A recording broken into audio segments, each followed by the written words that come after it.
Olá, meus amigos e irmãos. Que a graça e a paz do nosso Senhor e Salvador Jesus esteja com cada um de nós. Começamos aqui mais uma lição da revista Palavra e Vida, produzida pelo Departamento de Educação Cristã da Convenção Batista Fluminense. Esta revista que foi escrita pelo pastor Valtair Afonso Miranda, com o título Corpo e Unidade. As cartas de Paulo aos Coríntios. Antes de começarmos a apresentação desta segunda lição, que traz o título A Luta pela Comunhão, eu te convido a se inscrever gratuitamente no nosso canal, no botão aqui embaixo, onde está escrito Inscreva-se. Curta, deixe o seu recado, aí o seu comentário e acione o sino das notificações para você receber as lições no momento em que nós publicarmos aqui no nosso canal. Compartilhe para que mais pessoas possam, juntamente com a gente, desfrutar na aprendizagem da Palavra de Deus. Toda semana nós estaremos publicando aqui uma nova lição para estudarmos juntos. A lição de número 2, como eu disse, traz o título A Luta pela Comunhão. E tem um texto base dessa lição que está em 1 Coríntios, no capítulo 1, a partir do versículo 10, e vai até o capítulo 4, no versículo 21. Mas nós estaremos lendo apenas o capítulo 1, no versículo 10 até o versículo 13, neste momento aqui, para que nós possamos fazer a introdução nesta lição, e o texto diz assim: Irmãos, em nome do nosso Senhor Jesus Cristo, suplico a todos vocês que concordem uns com os outros no que falam, para que não haja divisões entre vocês, e assim que todos estejam unidos num só pensamento e num só parecer. Meus irmãos, fui informado por alguns da casa de Cloé de que há divisões entre vocês.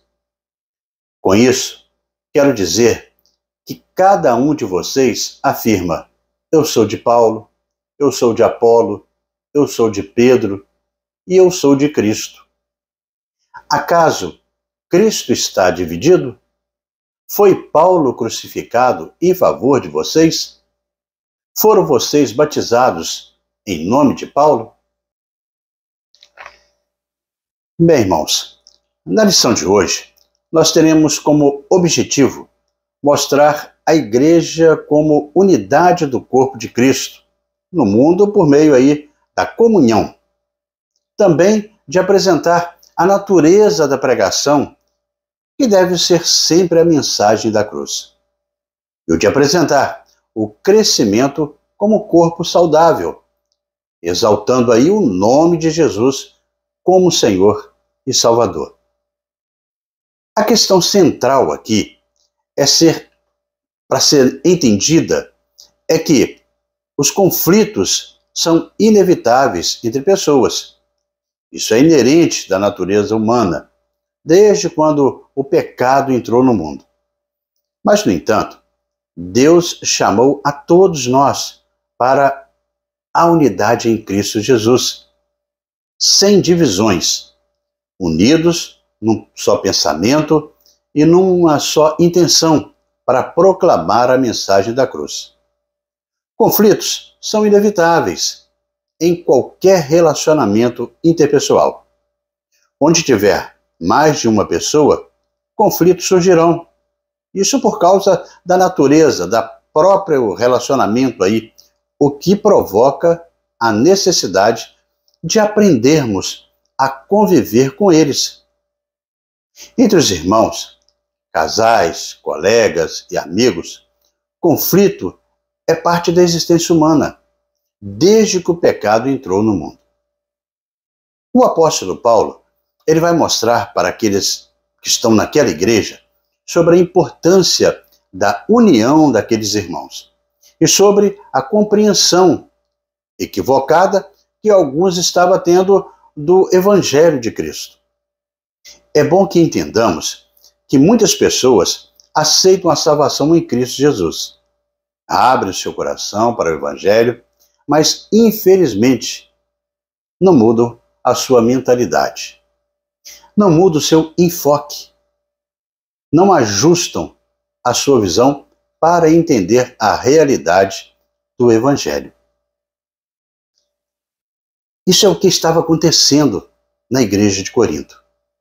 Aquela cidade que tinha presente nela aí um forte paganismo, uma vida muito distanciada de Deus, e ali estava aquela igreja plantada e que necessitava de amadurecimento.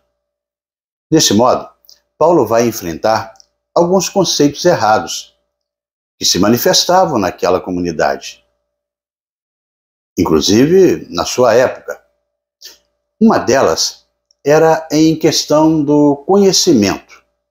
O apóstolo Paulo, ele esclarece que a mensagem da cruz é loucura para os que estão perecendo, mas para aqueles que estavam sendo salvos, era o poder de Deus. Pois como está escrito, destruirei a sabedoria dos sábios e rejeitarei a inteligência dos inteligentes. Era uma referência a Isaías 29. E Paulo usa para questionar a arrogância humana sobre o conhecimento verdadeiro. Assim, o apóstolo Paulo, ele mostra os parâmetros da sabedoria em Deus contra a procura por uma sabedoria particular dos homens. Do que adianta a glória humana se não tiver em seu saber a humildade que vem do Evangelho de Cristo? O importante para Paulo era o poder de Deus que transforma o homem. Era uma ruptura com a natureza que prevalecia em Corinto. E isso era tão forte para aquele povo que o verbo grego corintinizar tinha aí o sentido de prostituir. E essa atitude era descabida para quem aí assumia um compromisso com o Evangelho de Cristo. Nessa lição, nós veremos que havia na igreja de Corinto, pelo menos 4 grupos, os quais eram simpatizantes dos ensinamentos de Paulo, de Pedro, de Apolo e de Cristo. Embora esses grupos não seguissem fielmente os ensinamentos dos seus mestres. Esses grupos, eles disputavam entre si quem era aí o mais espiritual. Isso gerava dissensões e até mesmo partidarismos entre o povo de Deus. Como sobreviver aos conflitos e transformá-los em crescimento, em vez de enfermidades para o relacionamento? Paulo, ele vai trabalhar esta questão nesta seção de 1 Coríntios, em função do acentuado grau de distúrbios interpessoais naquela igreja. Dessa forma, nós chegamos ao primeiro tópico da nossa lição, com o título A Busca pela Unidade do Corpo de Cristo. A busca pela unidade do Corpo de Cristo. Neste tópico, não podemos deixar aí de definir o que, na verdade, é comunhão. O próprio apóstolo Paulo, em outra carta, dessa vez aos Efésios, no capítulo 4, e nos versos 15 e 16, ele assim nos define. Antes, seguindo a verdade em amor, cresçamos em tudo naquele que é a cabeça, Cristo. Dele, todo o corpo ajustado e unido pelo auxílio de todas as juntas, cresce e edifica-se a si mesmo, em amor, na medida em que cada parte realiza a sua função. A metáfora aqui, neste texto que nós lemos, é muito bem aplicada por Paulo. Ele está comparando o corpo de Cristo como parte de um corpo humano, com diferentes funções, mas que todos trabalham para o benefício do corpo. Paulo quer dizer que a igreja é uma unidade de pessoas diferentes, com dons distintos, com conhecimento mútuo, comunhão de propósitos e amor ao próximo. Aqueles irmãos de Coríntios, eles deveriam entender que eles possuíam um denominador comum: crer em Jesus Cristo e na pregação da sua mensagem. Paulo iniciou o discurso do verso 10 empregando a expressão rogo-vos, irmãos, em Cristo, mostrando que aquela igreja ela possuía um nome que é maior do que qualquer nome de escolas teológicas. O nome de Jesus Cristo era nele que eles deveriam convergir com a sua comunhão.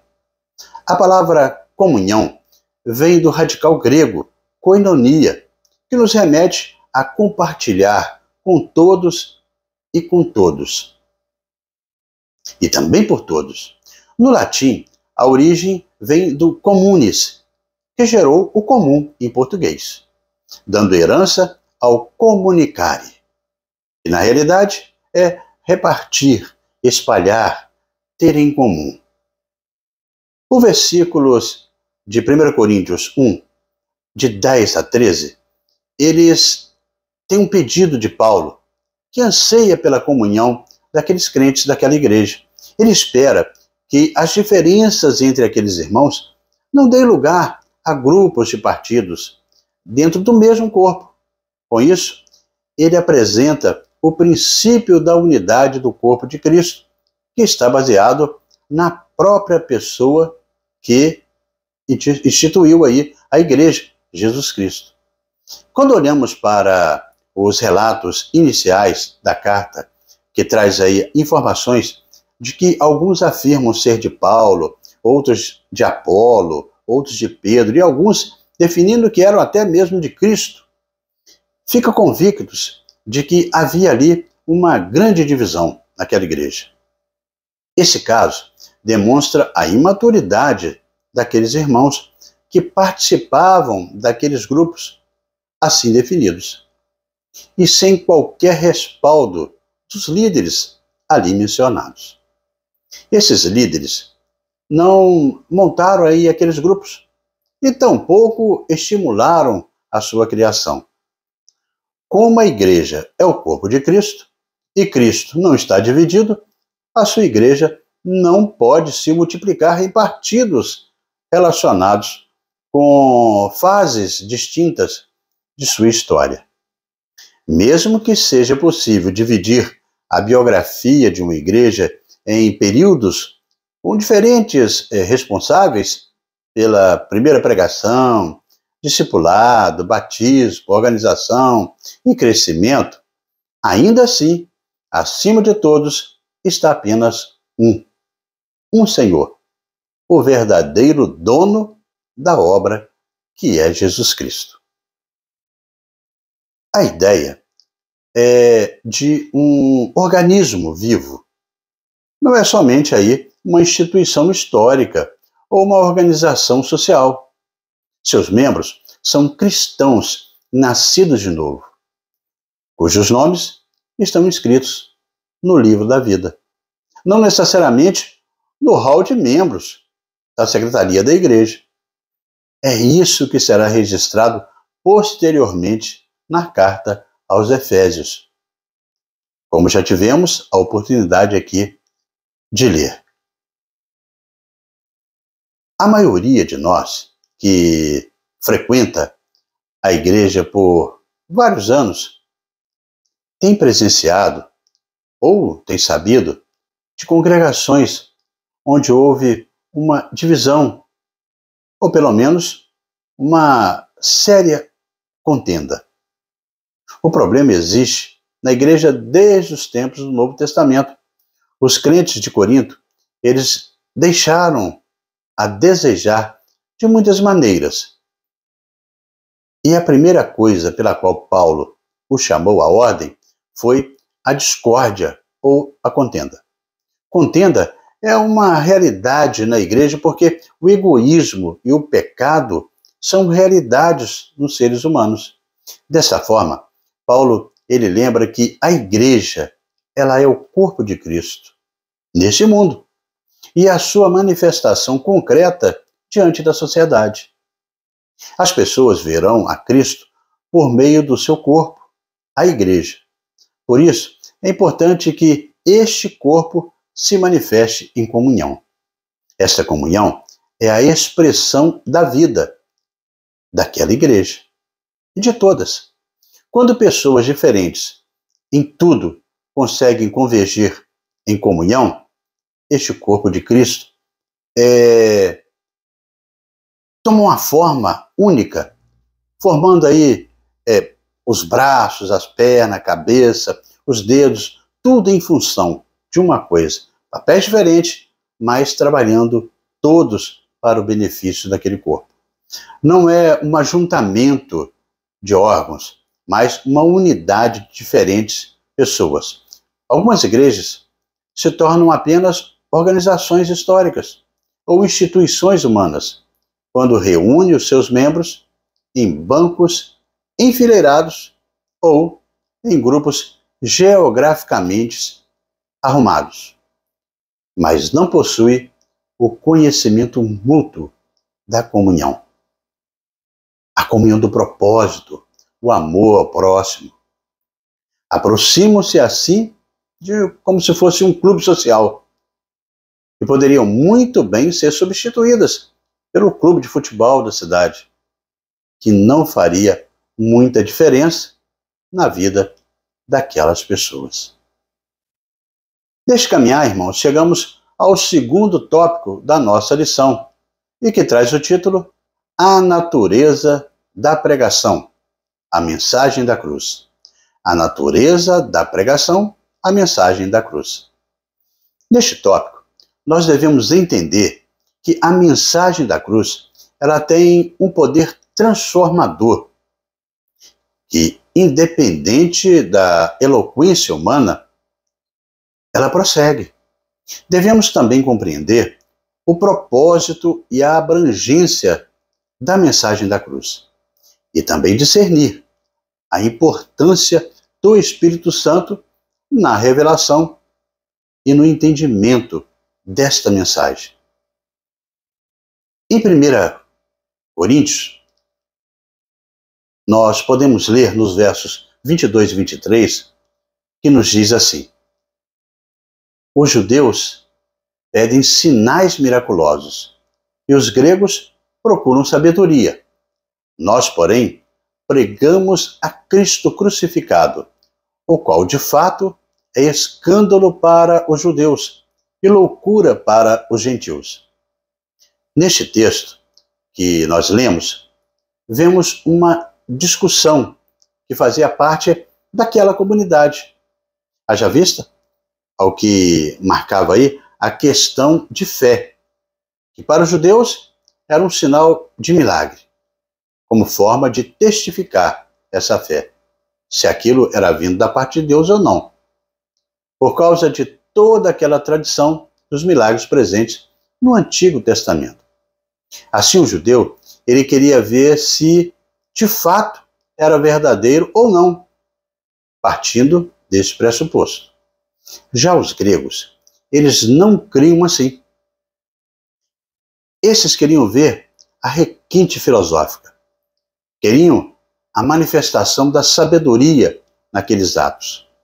O apóstolo Paulo, ele interfere nessa questão com a seguinte manifestação de que o Deus de todos os milagres e de toda a sabedoria age, às vezes, de forma muito inesperada e dessa maneira que se manifesta o Evangelho de Cristo, com a sua peculiaridade, que inclusive escandalizava e ofendia tanto os judeus quanto aos gregos.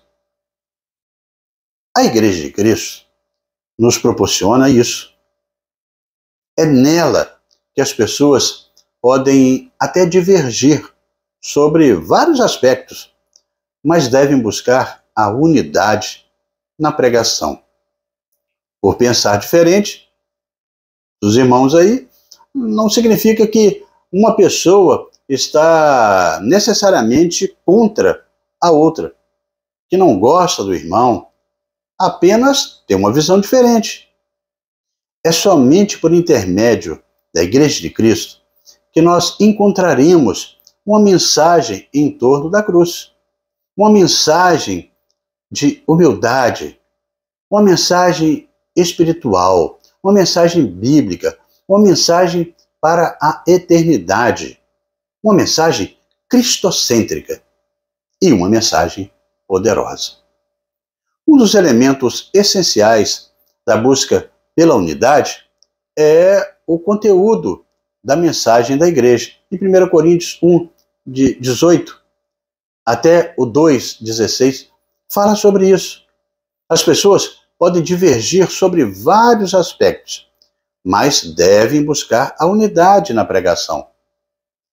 Qual é o tipo de mensagem dessa igreja constituída por Jesus? Primeiro, deve ser uma mensagem em torno da cruz. Os judeus, eles divergiam sobre o perfil do Messias, que haveria de vir, e, consequentemente, sobre a forma como ele iria trazer o reino de Deus. Alguns insistiam no caminho da guerra, como Davi, outros da lei, como Moisés. Jesus, entretanto, ele anunciou o caminho do servo sofredor, Isaías 53. Com isso, ele deu o tom do seu ministério.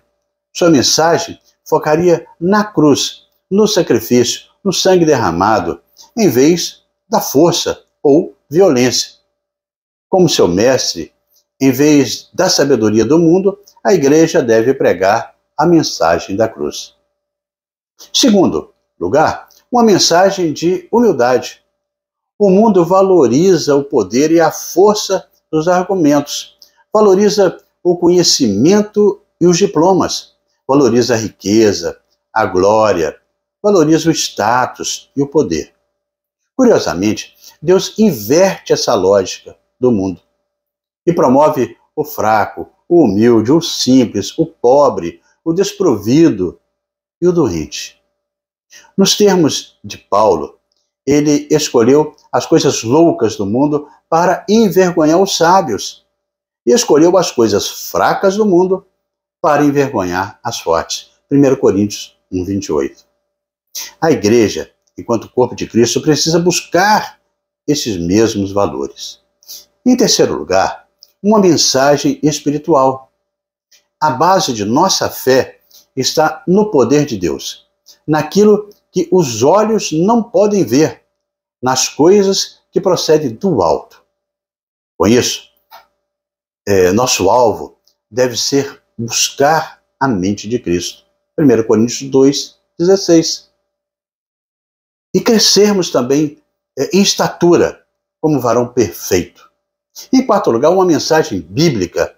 A revelação bíblica é o fundamento da pregação da igreja. Ela prega o que Deus inspirou aos profetas, revelou aos salmistas, entregou aos apóstolos, falou através do Filho encarnado. Em quinto lugar, uma mensagem para a eternidade.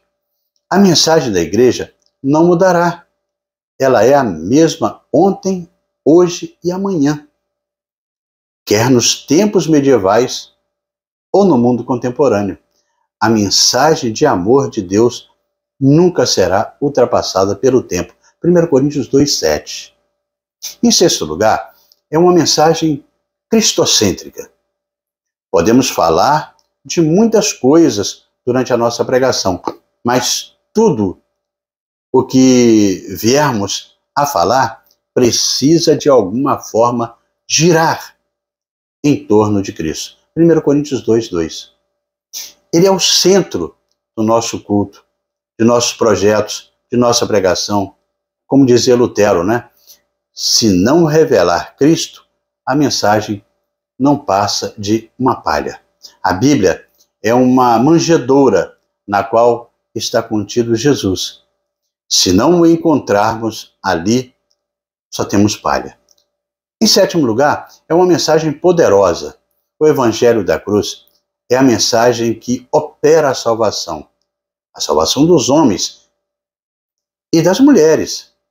Em 1 Coríntios 1, 18 e 24. Curiosamente, apesar de poderosa, essa palavra ela é escândalo para a sociedade. Ela é considerada loucura por alguns, fraqueza para outros, mas para aqueles que creem, ela é o poder de Deus em ação. Paulo, ele demonstrou muita sabedoria ao se contrapor aí à sabedoria dos sofistas, os pregoeiros gregos, a qual era pautada apenas pela retórica.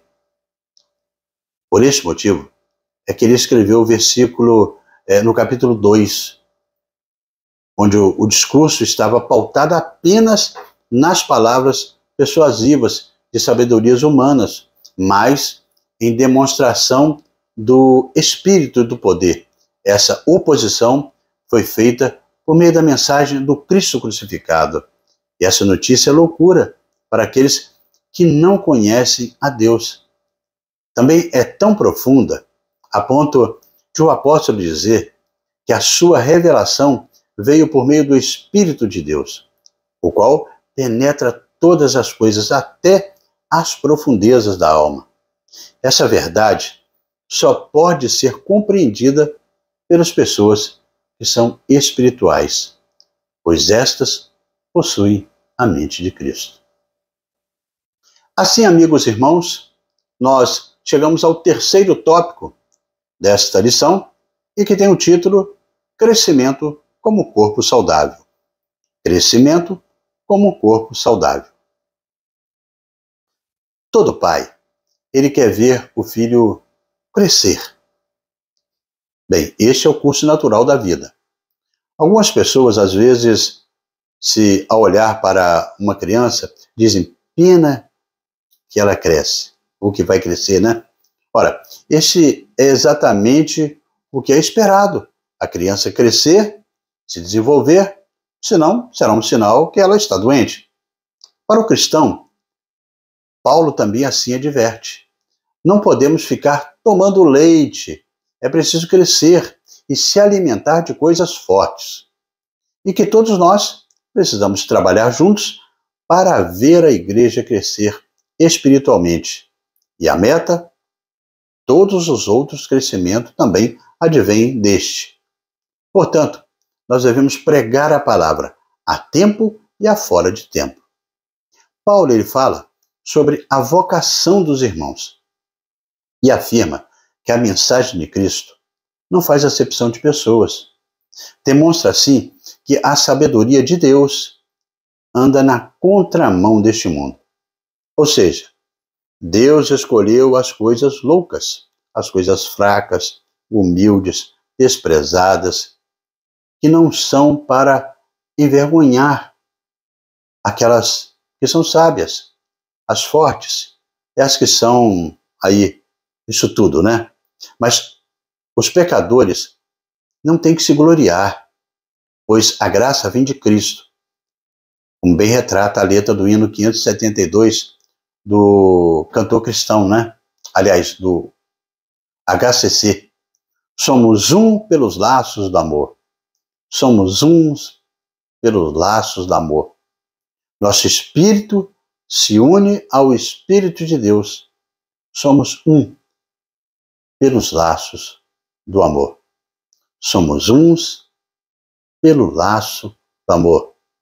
Somos um pelo laço do amor. De mãos dadas mostraremos que nós somos do Senhor. Somos um pelos laços do amor. Paulo, ele escreveu que nem o que planta é alguma coisa, nem o que rega, mas Deus que dá o crescimento. 1 Coríntios 3, 7. Com isso, ele introduz o tema do crescimento do corpo. Todo pai, então, quer ver o seu filho crescer. Filho que não cresce, repito, está doente. Igualmente, todo crente que não vê aí a sua igreja crescer, e como no desenvolvimento humano, falta de crescimento indica algum tipo de enfermidade. Paulo, ele começa o capítulo 3 com muita preocupação com a grotesca imaturidade dos crentes em Corinto. Isso é revelado em suas atitudes de dissensão e até inveja. Paulo os chamou de carnais e criancinhas em Cristo. Esse comportamento não era condizente com a vida de um crente em Jesus Cristo. O problema ainda era a insistência dos crentes de Corinto em manter um grupinho na igreja, ou os grupinhos. Porém, Paulo estava disposto a colocar um ponto final naquele assunto, conforme 1 Coríntios 3, 6 e 7. Aí está o segredo. Nós não podemos nem sonhar em começar um novo parágrafo ou abrir uma nova página na história da igreja antes de colocar um ponto final no espírito de inveja, de contenda em nosso meio. Essas são as atitudes mundanas que merecem o nosso desprezo. Em se tratando da igreja local, é verdade que os crescimentos não são iguais. Algumas igrejas crescem mais que outras, ou até mesmo menos. Algumas crescem mais rápido, outras mais lentamente. Além disso, há tipos diferentes de crescimento, numérico, espiritual, biológico, por meio do evangelismo, também questão financeira, etc. Entendemos, entretanto, que a base para qualquer tipo de crescimento é o desenvolvimento espiritual, juntamente porque o crescimento numérico ou até mesmo o financeiro, por sua vez, desprovido do espiritual, é apenas inchaço do corpo. Paulo, ele salienta que todas as bênçãos espirituais são uma provisão divina e não decorrem de méritos humanos. Nós temos que reconhecer isso para evitar o orgulho e a autossuficiência. Ele destaca que a nossa sabedoria, justiça, santificação e redenção estão no Senhor Jesus e não em nós mesmos. Cristo providenciou tudo a nós. Simplesmente nós devemos confiar nele. Todos crescem quando há saúde. Quando uma parte apenas cresce, é sinal de enfermidade. Qual é então o fundamento da igreja? Paulo responde que é Cristo. Jesus não é apenas a mensagem que a igreja deve pregar, mas o fundamento onde precisa ela estar. 1 Coríntios 3, 10, 11. Paulo utiliza a figura da edificação para falar sobre a obra da igreja. Jesus Cristo é o único fundamento. Mas os crentes são convidados a edificar sobre este alicerce com extremo zelo e também qualidade. Veja, cada um como edifica sobre ele. Muitos estão empenhados aí em lançar outro fundamento, como boas obras, como fala lá em Gálatas 2, 16, 21. Materialismo, como 1 Timóteo 6, 3, 10. Filosofias humanas, líderes carismáticos. Mas não estamos autorizados a proceder nesse caminho, ou dessa maneira. O nosso serviço cristão deve começar em Cristo e terminar também nele. Não podemos fugir dessa realidade. Vale a pena a gente ler Gálatas 1, 6, 7, que diz assim: admiro-me de que vocês estejam abandonando tão rapidamente aquele que os chamou pela graça de Cristo para seguirem outro evangelho, que na realidade não é o evangelho. O que ocorre é que algumas pessoas os estão perturbando, querendo perverter o evangelho de Cristo.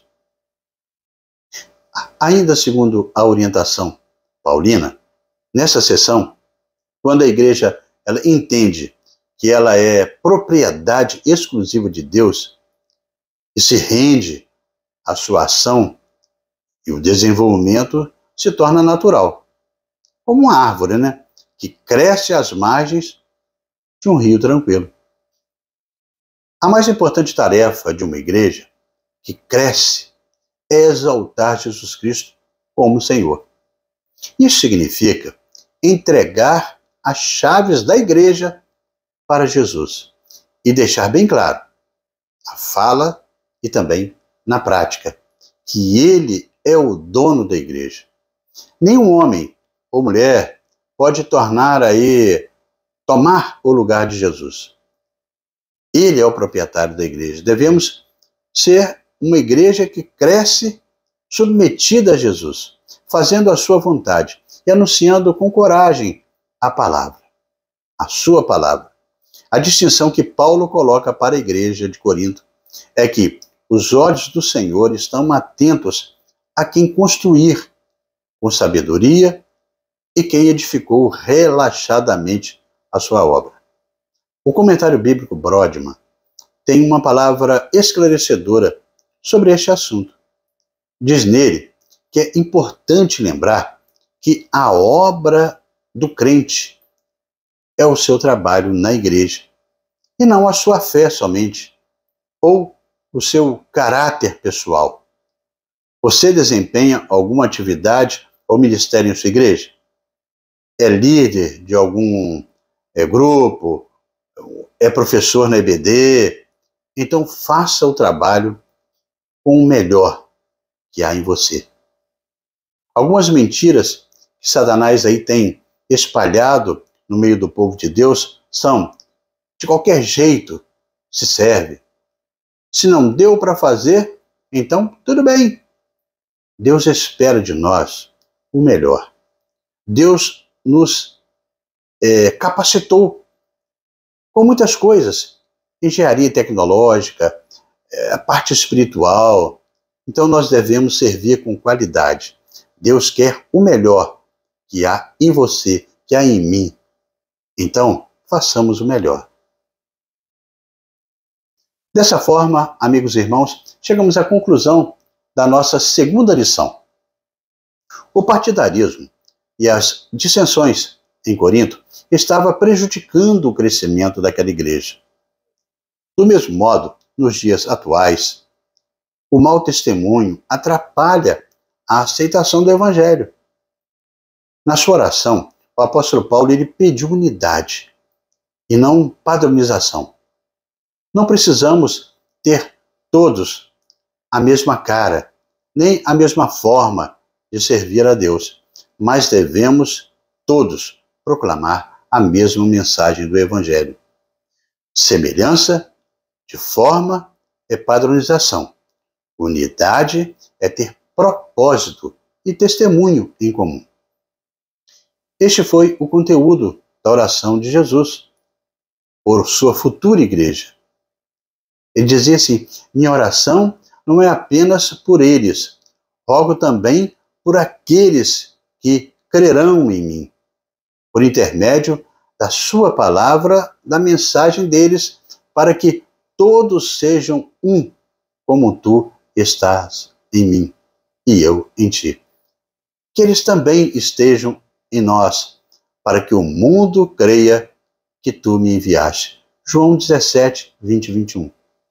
Não podemos esquecer que Paulo, ele mesmo, sendo filósofo, poliglota, notável fariseu, apóstolo dos gentios, entre outros atributos, ele anunciou a mensagem da cruz em fraqueza, temor e em grande tremor. Isso deve lançar fora aí qualquer possibilidade de exibicionismo, coisas pessoais em relação às nossas pregações, pois ele não fez menção de quem ele era, mas apenas da mensagem e a demonstração do poder do Espírito. Paulo foi a Corinto para mostrar não sua própria força, mas o poder do Espírito de Deus na fraqueza humana.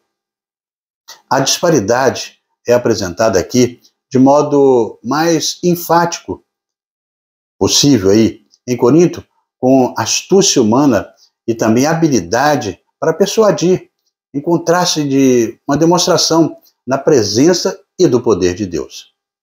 Embora, devido à sua formação e preparo, Paulo pudesse aí debater filosoficamente com qualquer um, ele decidiu pregar a mensagem da cruz de Cristo. Paulo era sabedor de que a cruz de Cristo é a mais poderosa das mensagens, pois mostra, sem meias palavras, que somos pecadores e que precisamos do perdão de Deus. A cruz, ela declara que nossos esforços aí nada valem para a salvação. Sem a cruz de Cristo, não haverá igreja. Nesse momento, amigos e irmãos, nós chegamos ao nosso ponto para pensar e agir. Primeiro ponto, como trabalhar a unidade da igreja em um tempo tão conflituoso? Toda a preocupação de Paulo com o fundamento e a edificação espiritual realizada pelos crentes é porque a igreja é o santuário de Deus. 1 Coríntios 3, de 16 e 17, assim relata. Paulo diz que cada crente individualmente é a habitação do Espírito Santo. 1 Coríntios 6, 19. Então, nesse contexto de coletividade, nós somos, então, parte de Deus, aqui presente na Terra. Então, a igreja deve, pelo contrário daquilo que o mundo diz, devemos oferecer a obra de nossas mãos, o nosso coração, como matéria-prima para abençoar a igreja do Senhor. Segundo ponto aí, o que acontece com a igreja quando ela perde o foco da sua missão, a razão de ser no mundo? Divisões, grupinhos, negligência na pregação do Evangelho, falta de zelo com a obra de Deus, isso são sinais que demonstram que a cultura caída e perversa do mundo está entrando na igreja. Precisamos interromper esse processo. A igreja, ela precisa entrar no mundo com a sua influência. Mas os costumes errados do mundo não podem entrar na igreja. As chaves que temos para fechar as portas da igreja para o mundanismo já nos foram apresentadas. Lembremos sempre que nós colocamos o mundanismo do lado de fora da igreja, quando colocamos Cristo em primeiro lugar. Quando colocamos um ponto final nos grupinhos e divisões. Quando zelamos pela obra de Deus. E quando reconhecemos que a igreja pertence ao Senhor e é o seu santuário. O terceiro ponto aí para a gente pensar e agir. Como promover a pregação de Cristo numa sociedade cada vez mais hedonista? Olha, o hedonismo é uma doutrina ou filosofia de vida que defende a busca pelo prazer. A busca pelo prazer para ontem. Então, quem segue essa rotina, essa finalidade de vida, buscar prazer, é o que move essas paixões dessas pessoas. Os desejos e todo o mecanismo de vida é, portanto, na visão hedonista, a primeira e mais completa ponte para a felicidade. A verdade da mensagem da cruz só pode ser compreendida por essas pessoas que não são espirituais e que são carnais, se as pessoas espirituais possuírem a mente de Cristo. Assim, a mensagem da cruz tem um poder transformador que independe da eloquência, do desejo humano.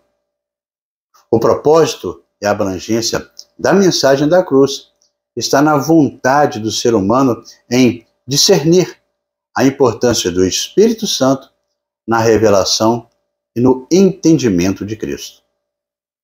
Como bem define aí o hino 132 do Inário para o Culto Cristão, que tem o título Rude Cruz.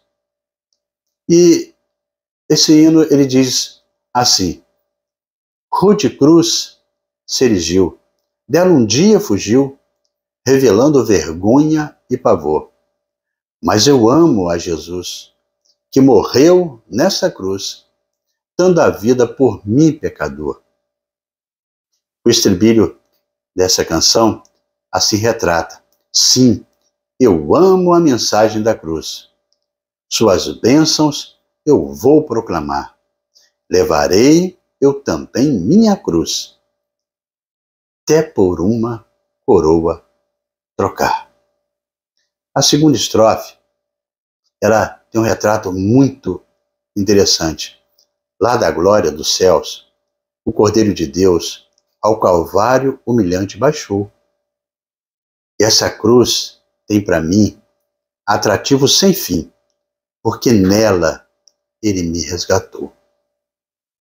A terceira estrofe assim relata: eu aqui com Jesus, a vergonha da cruz, quero sempre levar e sofrer. Ele vem me buscar, e com ele no lar, sua glória para sempre vou ter. Que essa possa ser a sua vida, a nossa vida, sempre buscando como alvo Jesus, o autor e consumador de nossa fé. E assim, amigos e irmãos, terminamos mais uma lição da revista Palavra e Vida. Mas antes de você sair, eu te convido para se inscrever aqui no nosso canal, no botão aqui embaixo, onde está escrito inscreva-se. Curta, deixe o seu comentário, acione o sino das notificações e compartilhe este conteúdo para que mais pessoas possam desfrutar do conteúdo dessa palavra para edificação de cada um na mensagem do estudo da Palavra de Deus. Olha, na próxima semana nós estaremos estudando aqui a lição de número 3, que tem o título Imoralidade e Mundanismo na Igreja. Imoralidade e Mundanismo na Igreja. E estaremos publicando aqui esta nova lição, se Deus assim nos permitir. Amém?